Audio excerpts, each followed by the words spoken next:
Hello বন্ধুরা, তোমরা সবাই কেমন আছো? আশা করছি ভালো আছো আর আমিও ভালো আছি। আমি প্রিয়া, আমার নতুন আরও একটি ব্লগে তোমাদের সবাইকে অনেক অনেক স্বাগত। তো দেখো বন্ধুরা, এখন ওই বিকেল 5টার মতন বাজে আর আজকে হলো বুধবার। আজকে আমি সকাল থেকে কোনো ব্লগ করিনি, ইচ্ছে ছিল না আজকে ব্লগ করব, কিন্তু বিকেলবেলাটা মনে হলো না, বসেই তো আছি, তাহলে এখন একটু তোমাদের সাথে কি করি না করি সেটা শেয়ার করাই যায়। তো দেখো বন্ধুরা, এখন কলে জল এসছে আর আমি এখানে এই যে বোতলটা, এটার জন্য রান্নার জল ভরবো। আর এত কলটা নিচু না, অন্য কিছু বসানো যায় না, এই ছোটো বালতিটাই খালি বসানো যায়। যাই হোক, কালকে যেহেতু বৃহস্পতিবার, সকালবেলা অনেক রোদ্দুর থাকে, বাসনটা মাজতেও অসুবিধা হয়। ওই জন্য লেবু টেবু দিয়ে যেহেতু মাজতে হবে, তো ওই জন্য আজ বিকেলবেলা তো বসে আছি, তাহলে বাসনগুলো একটু মেজেই রাখি। কালকে আবার যখন পুজো দেবো তখন একটু খালি ধুয়ে নিলেই হবে। একটা দিনই ওই তেঁতুলটা দিয়ে বৃহস্পতিবার দিনই শুধু বাসনটা মাজা হয়, এমনি সময় শুধু সাবান দিয়ে মেজে নিই। তো চলো, ওদিকে জলও ভরা হচ্ছে আর এদিকে আমার বাসন ঠাকুরের বাসনগুলো মাজা হয়ে গেছে দেখো। আর আমি এখন চলে এসেছি বাসন টাসন মেজে। ঘরটা অন্ধকার হয়েই থাকে, ঘরটা সেরকম বিকেলের দিক হলে অতটা আলো লাইটটা জ্বালাইনি বলে আরও অন্ধকার লাগছে। তো চলো দেখো, বাসনগুলো পুরো চকচকে হয়ে গেছে, আলোটা পড়ছে না বলে তোমাদের লাইটটা জ্বালেনি বলে বোঝা যাচ্ছে না। তো যাই হোক, চলো বাসনগুলো না মুছে রাখলে না বাসনগুলো আবার সেই কালো কালো কীরকম দাগ হয়ে যায়। ওই জন্য বাসনগুলো একবারে মুছে রেখে দেবো, কালকে যখন পুজো দেবো আর একবার ধুয়ে নেবো। ঠাকুরের বাসনগুলো মুছে তো রাখছি, বাসনগুলো চলো মুছে নিই, অনেক কাজ করে রয়েছে বিকেলবেলা। বিকেলে যে আমরা ভাবি যে কী কম কাজ থাকে, অনেক কাজই থাকে। তার মধ্যে এটা ধরো, এই কাজটা রোজ দিন থাকে না, এটা আজকে আমি করলাম বলে তাই। এটা সকালবেলাও করা যায়, কিন্তু সকালবেলা প্রচুর রোদ্দুরের জন্য না ভালো লাগে না করতে। ওই জন্য এখন বসেই ছিলাম, তাহলে বাসনগুলো মেজে রাখলে আমার কাজটাও একটু এগিয়ে থাকলো। যাই হোক বন্ধুরা, অনেকেই আছে যে নিজেদের কাজ এগোনোর জন্য ঠাকুরের বাসনটা অনেকেই দেখি আগের দিন মেজে রাখে, তাও আমিও ওই জন্য বাসনটা মেজে রাখলাম। তো চলো, এদিকে বাসন টাসন মেজে সব গুছিয়ে রেখে দিয়ে এখানে ঘর বিছানাটা একটু ঝেড়ে নিচ্ছি, বালিশ ফালিশ এদিক ওদিক হয়েছিল, আর ঘরটাও ঝাড় দিয়ে নেবো। দেখছো এখনও অনেক আলো, 5:30 বাজেনি, এখন এত আলো যে কি বলবো। আজকের রোদ্দুরটাও প্রচুর ছিল আর গরমও প্রচুর আছে। আর এইখানটা যখন বসে পড়ছি তখন আলোটা পড়ছে না ঘরের মধ্যে। তো যাই হোক, ঘরদোর ঝাড় দিয়ে নিই, বিকেলবেলা ওটা করতেই হয়, সকলেই করে। আর মেয়ে স্কুল থেকে এসে গেছে, খাওয়া দাওয়াও হয়ে গেছে ওর, স্কুল থেকে এসে মুড়ি খেলো। আজকে সকালবেলা তরকারি করেছিলাম, বরবটি আলুর তরকারি, ডাল আর মাছের ঝাল। ওই বরবটি আলুর তরকারি দিয়ে মুড়ি খেলো। খেয়ে দিয়ে দেখো এই যে জল ভরছে পড়তে যাবে। আর এদিকে দেখো, আমার এখানে বাসন ফাসন সব এখন গোছানোর বাকি আছে, জলটা ভরে নিয়ে এসে ওখানে রেখে দিয়েছি।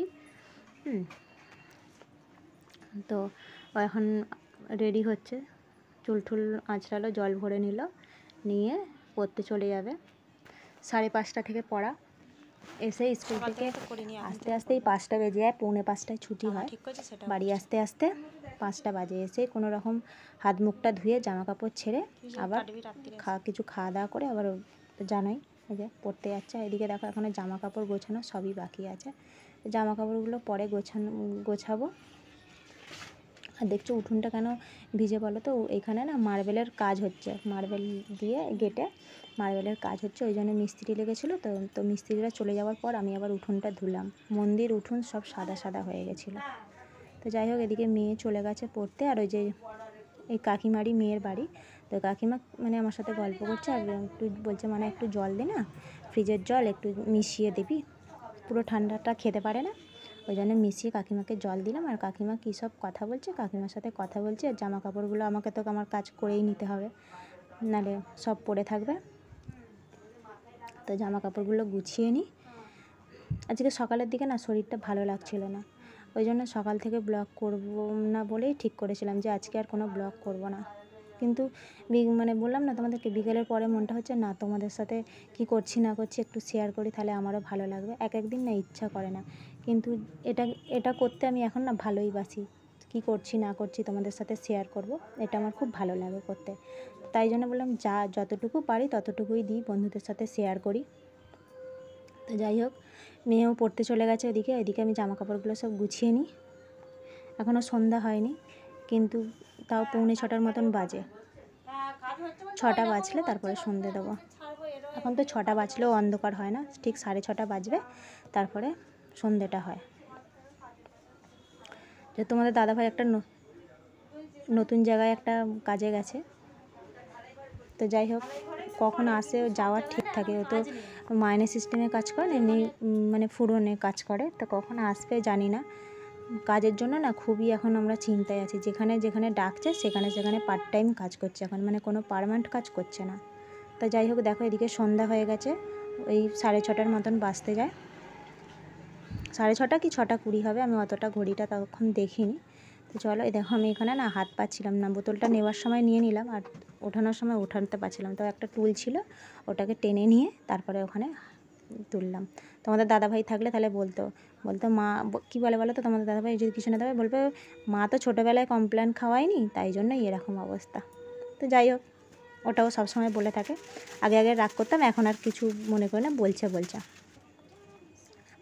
আর চলো সন্ধ্যেটা দিয়ে তারপরে এবারে তো আবার রাতে রান্নাবান্না আছে, সে এখন দেরি আছে। তোমাদের দাদাভাই কখন আসবে তারপরে জিজ্ঞাসা করব কি রান্না করব, তারপরে ও বলে না যদিও, আমিও আমার মনের মতনই করি, তবু একবার ওকে জিজ্ঞাসা করব যে আজকে কি রান্না হবে। যখন ও বলবে পরোটা খেতে তখন ঠিক কিন্তু তার আমি উল্টোটাই করি, তবু ওকে একবার জিজ্ঞাসা করব তারপরে রান্নাবান্না করব। কখন আসবে কি জানি, একবার ফোনও করেছিলাম, ফোন তুলছে না, কাজ করছে মনে হয়। তো চলো ঘরে আগে সন্ধ্যেটা দিয়ে দিই, তারপরে বাইরেগুলো সন্ধ্যে দেবো। তোমরা হয়তো ভাববে যে কি বলবো, যে দাদাভাই কাজের কথা তোমাদেরকে বলা হয়, তোমরা যে ভাববে সবসময় কাজের কথা বলে। সত্যিই বলছি বন্ধুরা, কাজ নিয়ে না খুব একটা টেনশানে আছে। একটা বলো না ভাড়া বাড়িতে থাকে, একটা যদি পার্মানেন্ট কোনো কাজ না হয় তাহলে তো মানুষের চিন্তাই থাকে, বলো না। তো এদিকে সন্ধ্যে দিয়ে চলে এসেছি এই বাড়িতে, মা চা করেছিল, ডাকতে এসছে। তো তোমাদের দাদাভাই আসেনি বলে মা জানে না, ওই জন্য মা তোমাদের দাদাভাইয়ের চাটা করেছে। তো আমি বললাম ও তো আসেনি, তো মা বললো তাহলে চাটা নিয়ে গিয়ে রেখে দিবি, পরে ওকে এলে গরম করে দিবি। তো তোমাদের দাদাভাই এখনও আসেনি, 8:30 মতন বাজে, এখনও কাজ থেকে আসেনি। মেয়ে পড়ে চলে এলো। আর এই পিসটা তোমাদের আগে একটা ব্লগে দেখিয়েছিলাম যে একটা পুরী থেকে পিস এনেছিলাম, একটা এনেছিলাম। তো ওখানে পিসটা এতটাই বড় ছিল, মা মেয়ের দুজনেরই জামা হয়ে গেছে। মেয়ের জামাটা কিন্তু বানাতে বলিনি, কিন্তু যেহেতু যার কাছে জামা বানাই সে আমাদের দুজন মানে মেয়ের মাপটা জানে, ওর নিজে থেকেই মেয়ের জন্য এই জামাটা বানিয়ে দিয়েছে পিসটা থেকে। আর ওই পিস কিনে আমার যেহেতু ওই পিসটার সাথে এই ঘিয়া কালার রঙের মানে প্যান্টের জন্য ছিল, তো ও একটা ঘিয়ে কালার পিস এনে মেয়ের জন্য একটা প্যান্ট বানিয়ে দিয়েছে, আর এটা দেখো আমার জন্য বানিয়ে দিয়েছে। তো জামাটা কেমন হয়েছে অবশ্যই কমেন্ট করে জানিও। তো চলো এবার তো রাতে রান্নাবান্না করতে হবে, 8:30 বেজে গেছে তোমাদের বললাম। আর আজকে করব তড়কা আর রুটি, আর কিছু মানে রোজ কি রান্না করবে এই একটা টেনশান। আলু খেতেও ভালো লাগে না, আলুর দম আলু চচ্চড়ি, আলুর দমটা তাও তোমাদের দাদাভাই নিয়ে গেলে ভালোবাসে, আর আলু চচ্চড়ি করলে আমার না একদম ভালো লাগে না খেতে। তো যাই হোক কিছু তো একটা খেতে হবে, তো ওই জন্য আজকে ভাবলাম তড়কা রুটি করি। তো দেখো ওখানে আমি মানে এটা সেদ্ধ করে, কি বলে ওটাকে, মুগ কড়াইটা সেদ্ধ করে রেখে দিয়েছি, দিয়ে আর এদিকে দেখো রুটি মানে করে নিচ্ছি। মেয়ে ওদিকে বেলে দিচ্ছে আর আমি এদিকে রুটিগুলো করে নিচ্ছি।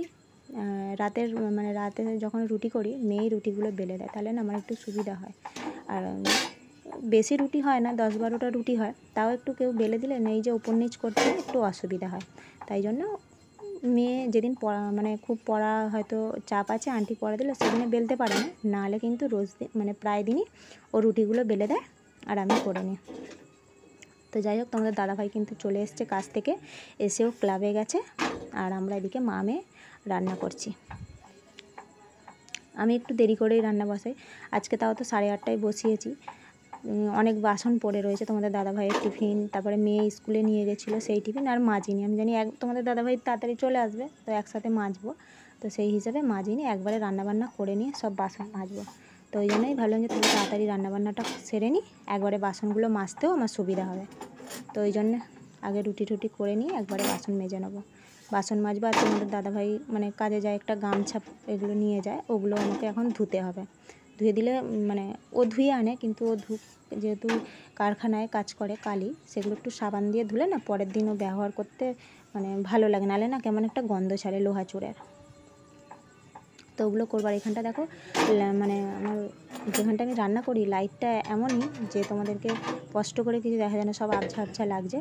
তো তোমরা একটু কষ্ট করে বুঝে নিও বা দেখে নিও, বুঝতেই তো পারছো খুব কষ্ট করেই ভিডিওগুলো মানে শ্যুট করি আমি।